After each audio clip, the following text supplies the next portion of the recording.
With political and geopolitical uncertainties because of the pandemic and U.S. presidential elections hanging over this year's joint biennial Japan-U.S. naval drill, King Sword 21, Lieutenant General Kevin Schneider, commander of U.S. forces Japan, was quoted in a recent press release as saying that in spite of the immense global impact from COVID, the Japan-U.S. alliance did not falter and has remained ready to fight and win.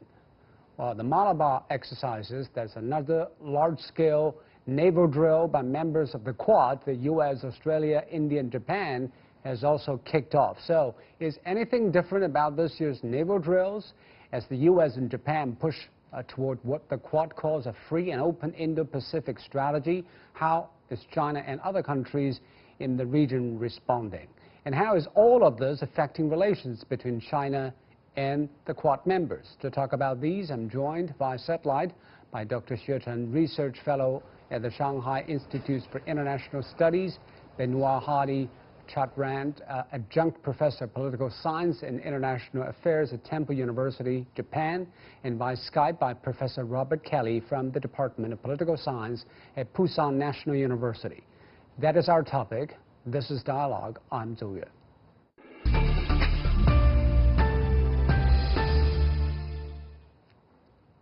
Let me start with you, Benoit. The U.S. Indo-Pacific Command Forces and units from Japan Self-Defense Force has launched this exercise called King Sword 21.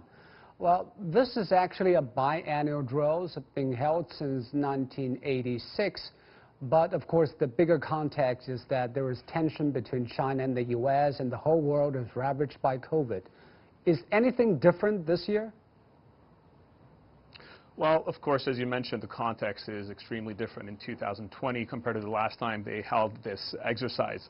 The contents of the exercise themselves, the nature of the exercise have not changed very much, except maybe for the fact that this year, one of the important components of the exercises will be an amphibious exercise between the two sides, where they will be practicing landing on a Japanese island in order to potentially prepare it for some potential conflict over the Senkaku Island in the East China Sea that are controlled by Japan but claimed by China, and calls them also the Diaoyu Islands. But mostly the real difference, as you mentioned previously, is the context. So this year we are in the middle of the pandemic.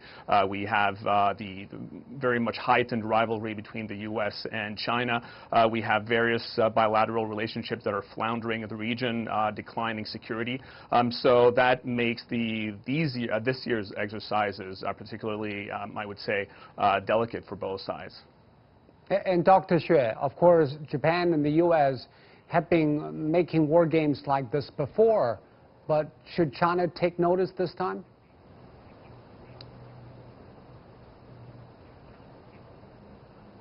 I believe that at this time, the number of the personnel in this military drill has been shrinking than the previous one in 2018. So, but according to a lot of media coverage, there's some kind of the new drill subjects different from the previous one, the 2018. For example, the Australian media has reported that this has been kind of hopping island tactic drill between the United States and Japan. So this is a lot of things. For example, and also like MV-22 Osprey will be used as a transport vessel to transport those amphibious landing drill for the military personnel. So there are new subjects to be watched. And Robert, what is your assessment of the war game this time? Is it more aimed at China because of what I've been saying, the geopolitical tensions in this part of the world? Sure. I think it's pretty well understood that a lot of these things are informally or obliquely aimed at China. I mean, there's really no other reason to do these sorts of demonstration, sort of exercises, right? The United States is not about to tip into a conflict with Indonesia or something like that, right? I mean, it really is sort of about China. That doesn't necessarily mean we have to have a war or we have to interpret it as containment or that. But I think it's pretty obvious that China is sort of the focus here, right? North Korea doesn't have a navy. There's nothing else out here that the United States could really compete with. I think the big issue, there's sort of specifics about platforms and what's been being used, and your other guests have spoken to that. I think the big issue of the year is sort of that the Quad might actually work, right? I mean, the idea of the Quad has been sort of floating around before, right? The Chinese have sort of said for a while, this is containment, and that was one of the reasons why India was kind of dancing around and, well, maybe we're going to do this, maybe we're not going to do this, right? India doesn't really want to compete with China. It really wants to export to China primarily, at least for like a generation, for development purposes. And that seems to be souring, right? India seems to be sort of drifting a little bit more towards the Quad, and this might actually become a real thing. You might actually get quadrilateral cooperation between these four players. Now, I don't think we're there yet. I think there's a long way to go. I think China has a lot of space still to kind of keep the four of them at some distance from one another. But there's more discussion of the Quad now than, I don't know, last 10 years or something like that. And that strikes me as the big takeaway. So, Benoit, what is your opinions about the Quads in terms of how they cooperate, and do they have in coordination and the military capabilities as a joint force? Well, certainly cooperation has been increasing between the four sides recently. So the Quad has been there for about a decade now. But since they have reconvened in 2017, there has been an increasing amount of cooperation, which, as the previous guest mentioned, which has been largely, although maybe not explicitly always, directed at China. Now, this year, with the inclusion of Australia, it makes quite a big difference. It's the first time that Australia is back conducting some exercises. We're talking about the Malabar Exercises in November, and that's quite an important development. It's important for the other three partners, Japan, the United States, and India. For a few years, India was a little bit hesitant about welcoming Australia inside the Malabar Exercises. So for sure, the Quad, given the current geopolitical context, given the tensions that all four of the partners have in their own relationships with India, is significant. What remains to be seen, of course, is how much more institutionalized, how much more formalized this partnership becomes. Because at the moment, it still remains a very loose partnership. It's nothing like a mini NATO has, as certain observers and even some American officials have said they wanted to go towards. I'd like to talk about Japan's role a little bit. This exercise is conducted in the water surrounding Okinawa Prefecture. It includes ships from the Reagan Carrier Strike Group and 100 aircraft and ground forces. So do U.S. and Japan explicitly say, well, this is to protect Senkaku Islands, or what the Chinese also claim as Diaoyu Islands? Benoit? They have indeed mentioned the Senkaku Islands, and this is, as far as I know, the first time that the Keen Sword exercises have a Senkaku Island component explicitly in them, and that is a reflection of recent heightening tensions in the East China Sea specifically. So, of course, we know that the East China Sea issue, the island dispute, has been going on for a very long time. But since 2017 and 18, there had been some efforts from both the parts of Tokyo and Beijing to stabilize the relationship. There have been efforts towards that. There were talks of a potential President Xi Jinping visit to Tokyo recently. So things had been taking a slightly better direction, but nonetheless, over the past few months, there has been more sustained presence of Chinese vessels around the islands. So for sure, on the part of Japan and the United States, that has been something that they have been quite a lot more concerned about, and this is why the Senkaku Islands are now a more important part of the exercises.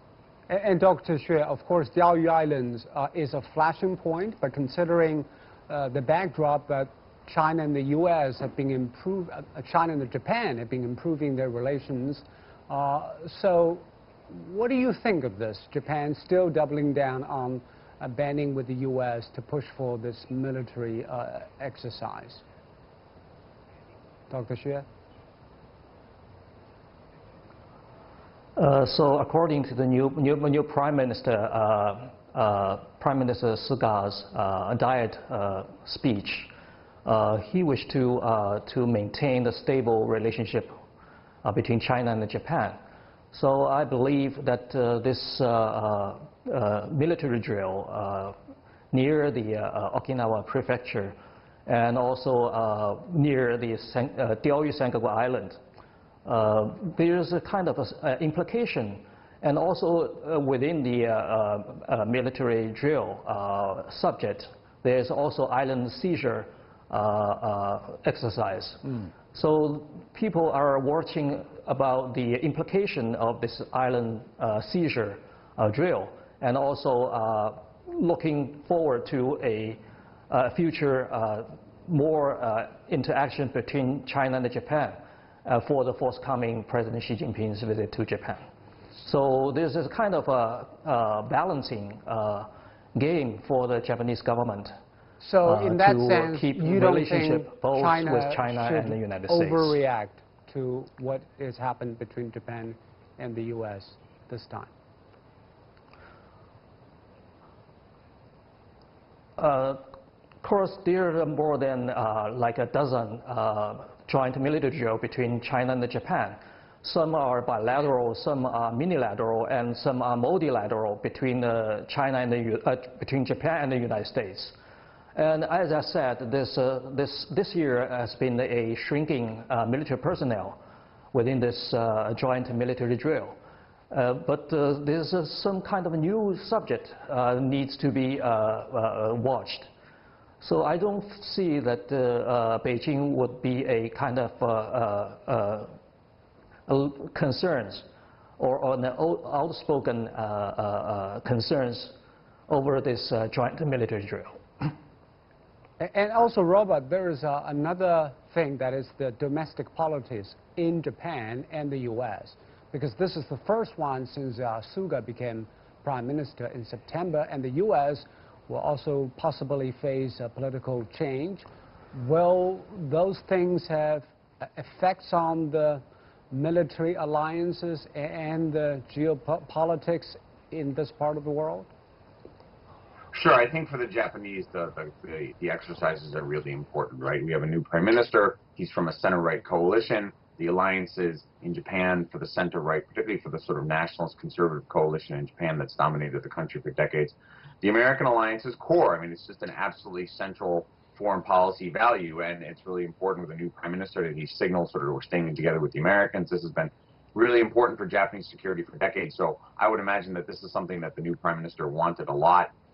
In the United States, I'm not sure how much actually this is sort of important. Japan is sort of one ally among many. It's America's core ally in East Asia, right? I think there's broad bureaucratic support for it. You know, the State Department, the Defense Department all want these kinds of things to go forward. The Americans would like Japan, I think, to try harder actually regarding China. But at the policy level, I mean, for example, like I'm an American and I watch I've been watching the election for the last couple of months, and there's been no discussion really of Japan or China in the American presidential election. I would imagine assuming that Joe Biden wins, it looks like he's going to, I imagine that if Biden becomes president, you'll see a sort of more traditional American stable attitude towards American alliances.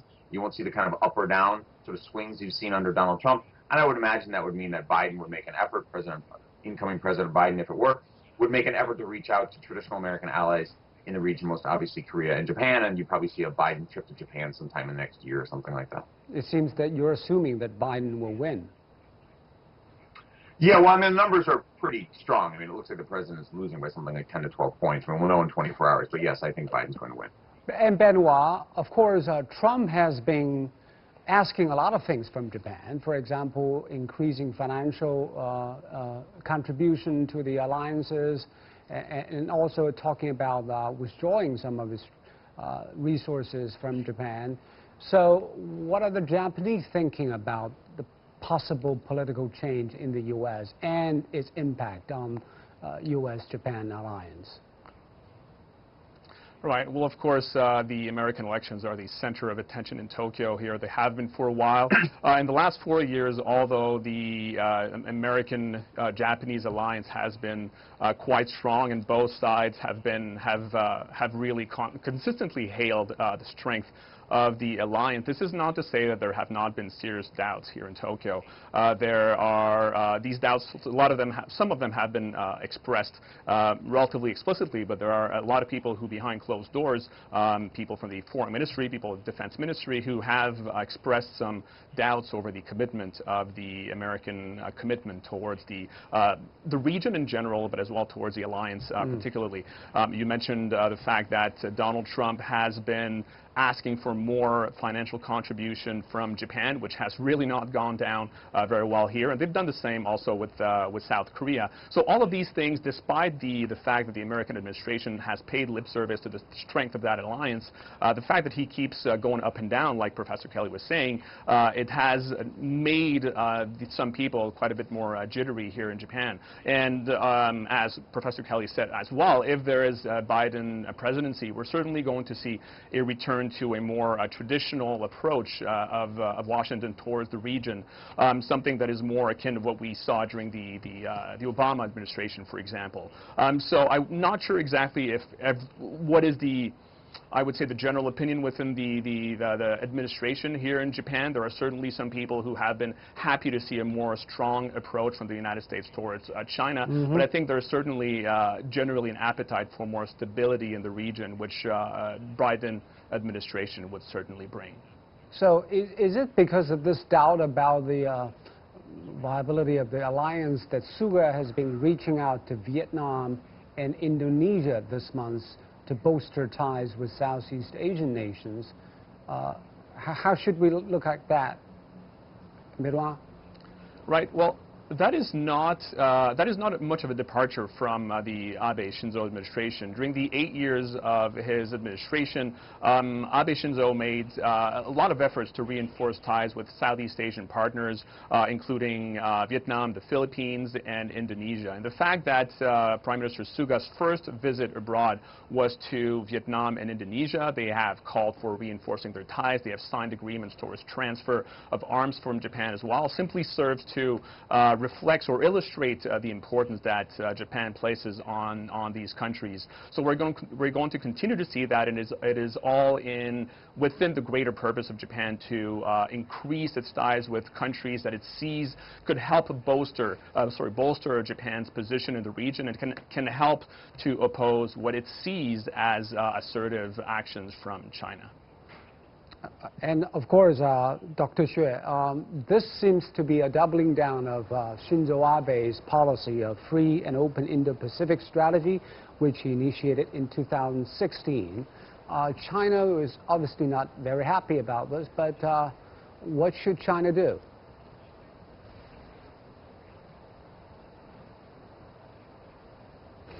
I believe that the so-called free and open Indo-Pacific, there's nothing that China, or not much for China to do with. But for the regional partners, countries, there's a kind of the necessity for the regional integration of economic cooperation. And also the free trade and investment in the region after the pandemic will resume its momentum, I believe.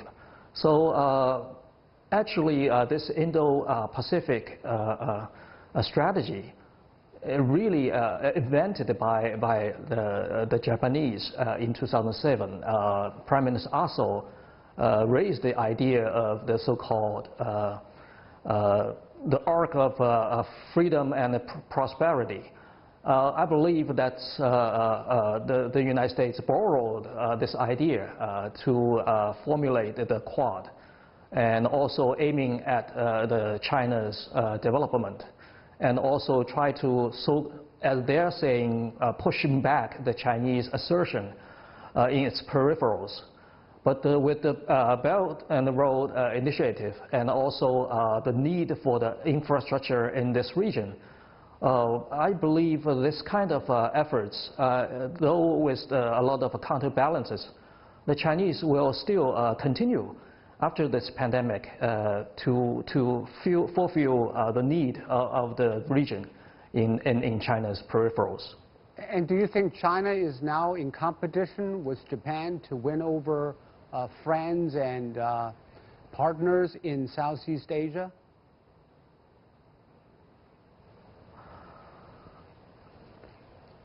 Actually, there's a kind of we call it a co-opetition. That on one hand, China and Japan, there's, as you said, the competition to win over its neighbors and also the economic partners.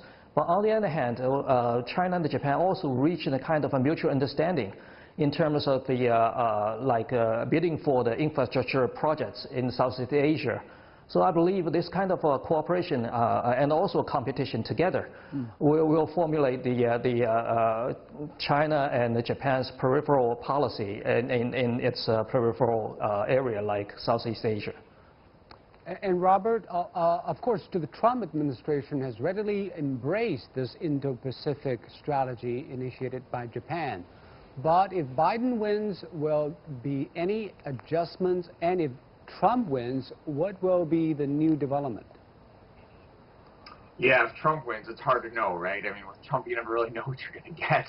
I would imagine if the president wins, you will get a continuation of the erratic sort of trade war hawkishness, particularly that you've seen in the last couple of years. China bashing, if you will, has served President Trump pretty well, right? I mean, we know President Trump, going back to the 80s, is a mercantilist and a protectionist. He was arguing that back when Japan was the big trade challenger for the United States, and he sort of kept that through line all the way to this day. So I'd imagine the trade war would continue. And of course, Donald Trump has used China relentlessly as sort of his get-out-of-jail-free card regarding Corona, right? I mean, the Corona outbreak in the United States is really terrible, and Trump's big play on that is to sort of call it the China plague and everything else. So we know that. So I would be very surprised if we get any kind of return from Trump. But that is basically in the economic areas. What about security and military resources? Will he invest more military resources in Asia? Probably not. I mean, Donald Trump has raised the issue of free riding in East Asia for a while now, right? Both with Japan and with Korea. South Korea is the real trial balloon on that, right? I don't actually think that Donald Trump would actually sort of complete the pivot, for example, and shift 60% of the U.S. to East Asia the way the Asia-Pacific, the way we have talked. Again, it's not clear, though, right? I mean, Trump sort of says these things, but he doesn't follow through, right? I mean, Trump actually has to push the U.S. bureaucracy to actually make these changes, and then he doesn't do things. So it's so very difficult to predict with Trump, because I just don't know if he has the follow-through. But I think his instincts are, for example, to try to remove U.S. forces from South Korea, where I am. I think if Trump gets reelected, he's probably going to make a big push to do that. But but Trump is pretty lazy, so I don't know if he's actually going to really. Maybe it is fair to say that Trump is unpredictable. What about Biden presidency? Yeah, I think Biden's a lot easier, right? I think with Biden, you'll probably get some restoration of a normal trade relationship with China. It maybe won't be sort of like under WTO terms like in the past, but I do think there will be an effort to get rid of a lot of the tariffs and stuff like that, and a lot of the sort of political favoritism, where sort of Trump meets with Tim Cook and Apple gets a free deal on how it deals with China. That kind of stuff will end, and I think both business partners in the Chinese and the American side will find that more smooth. And then I think on the military issue, to your question, I think Biden will actually fulfill a sort of greater ramping up. It'll be slow. I don't think the Biden administration, if it were to be, wants a big Cold War with China. I don't think anybody in the United States actually really wants that, except for the real hawks like Bannon, I suppose. But there will be a kind of slow and steady ramping up, and it'll be sort of key to Chinese behavior over things like North Korea, Taiwan, the East and the South China Sea and stuff like that. But Biden will be much more traditional. It'll be alliance relationships. It'll be the pivot all over again. It'll be shifting the U.S. Navy out here and then waiting to see how Xi Jinping responds. Dr. Xue, if it is going to be a pivot to Asia 2.0, what is going to be China's response? Is it going to be slow and steady, as Robert said?